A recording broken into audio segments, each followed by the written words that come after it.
The first one we'd start with is first exposure, is to think about this as a page in Seismic. You can do this many different ways. Here's an example of one where we're basically having a breakdown saying, hey, we're launching this new initiative on Salesforce. It's coming live on X date. Here's what it is. Here's what it means. Here's how it's going to work. Here's some of the timelines and expectations.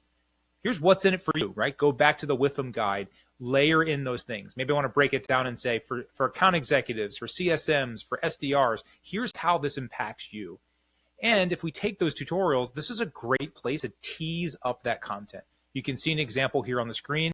Let them have like a safe environment. Instead of rolling anything out to them yet, give them a safe space in a tutorial to play around and get a feel for what this system's going to be like. You don't have to give them access to a sandbox or any kind of instance. They can click around and really get a feeling and maybe get excited, almost like a teaser video for what this is going to look like. You can even put together what we call libraries as well. These are groupings of tutorials. So maybe you want to let them know like, hey, we've documented a lot here for you.